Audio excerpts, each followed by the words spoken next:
Hey everybody, what's going on? It's PMOC at 86 Drive. Well, before I started this video, I wanted to just give you a quick shout out, and that's to all of you viewers, and especially those of you that are subscribed to the channel. I just wanted to say thank you to all of you for your support. I've just recently hit what I think is a major milestone. I've hit over 1,000 subscribers. Now, that may not seem like much to most of these major YouTube channels out there, but to me, it's kind of a big deal. And so I just wanted to take a moment to say thank you to all of you who watch my channel and support me. And thank you as always for providing your comments, your feedback. Just let me know what you think of my videos, what you would like to see more videos about. Just any feedback is always, of course, appreciated. So thank you again. And with that, let's get back into the content for today. Hey everybody, what's going on? I figured it was about time for me to provide an update on where I am with my speeding ticket. You may recall that back in September of last year, I was pulled over for speeding in the BRZ, and I did a whole video about that, and that was mostly just me ranting and raving about being annoyed that I had been pulled over. But since then, I had decided that I would go ahead and fight that ticket. What I had decided to do was to check out Off the Record, an app and site that was recommended by Matt Farah from The Smoking Tire. Some of you may watch his channel as well here on YouTube, and I believe Off the Record is one of his sponsors, so he mentions it pretty much at the end of every one of his videos and suggests that you should always fight your speeding tickets. And so that's what I decided to do as well. I downloaded the Off the Record app onto my phone, and I uploaded my ticket to that system in October. And Off the Record was able to estimate for me the fines that I would have to pay if I had paid for the ticket. And they said that it would come out to about $490, so pretty steep. Now, I was pulled over in Alameda County, and the traffic court for Alameda County, or at least the region where I was pulled over, happens to be in Dublin, California. And so Off the Record connected me to a law firm that is also located in Dublin, so the same city as the court. And it looks like what they connected me to was a pretty small law firm. It's a husband and wife attorney team that specializes in fighting traffic tickets.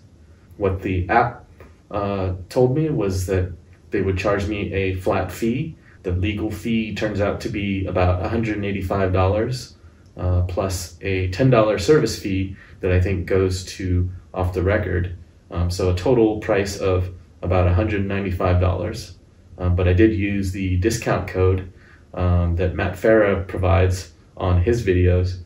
It's TST10 if you want to use it as well. I don't have my own discount code, so I suggest you use the same one that he gives to everyone. And I was able to use that to get 10% off of the fees, and so that came out to about $176. Now remember, I'm facing potentially a fine of $490. On balance, I just sort of figured it's worth maybe taking a chance using Off the Record and seeing if this law firm can help me fight this ticket. If it only costs me, less than $180, I think it's probably worth it in order to save me the costs and expense of paying the higher fine, as well as perhaps potentially an increase in my insurance rates. So after I paid these fees, about 2 days later, one of the attorneys from the law firm reached out to me and asked for some details about what had happened during the traffic stop. And I had kind of anticipated this, so I had written down some of the details about the whole traffic stop while it was fresh in my memory, so that I could just pass these notes along to my attorney. I went onto the court's website and was able to look up my ticket there, and there I was able to see that it was in fact $489 for the ticket. And the due date to pay that would have been December the 7th. And that would be the deadline for me to either pay the ticket or request a trial. to fight the ticket. And so I passed that information along to my attorney. My attorney told me that they got an extension on my behalf to push the due date back by a month into January. By November, I had finally received the actual ticket in the mail, but again, that's just a copy of what I was able to already pull up on the court's website. And so I just, again, reached out to my attorney and passed on this information. And what they told me was that they were going to use the extended due date as a tactic that works in our favor. Years ago, I had fought a speeding ticket on my own, and I appeared in court. And again, for me personally, the strategy involved getting a trial date set, and then to a large part, kind of just hoping that the cop doesn't show up to the trial. And you're kind of just banking on the possibility that the cop has forgotten the details and that he has no particular motivation or reason to come in and prosecute the case against you. And so he decides, for whatever reason, to not bother showing up. And that's kind of an automatic default win on your part if the police officer does not show up for the trial date. Now, maybe the police officer is just busy with other things, or he prioritizes only coming into the court for a case that he feels particularly strongly about.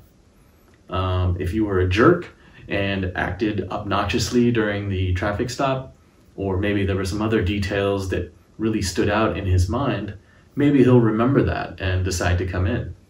But the more time passes, the less likely he'll remember anything like that. And so, as the attorney said, the passage of time works in our favor. So when I showed up for my trial for that ticket many years ago, the cop didn't show up. And so that was an automatic win for me, case dismissed. So I'm thinking that that could be the strategy here as well. So my attorney came back to me and said that before the next due date, that they would set a date with the court for my arraignment. Now that date got set for May in 2022, this year, and what the attorney said was that they would appear on my behalf on that day. I didn't need to show up for that, and that would be when they set a date for trial.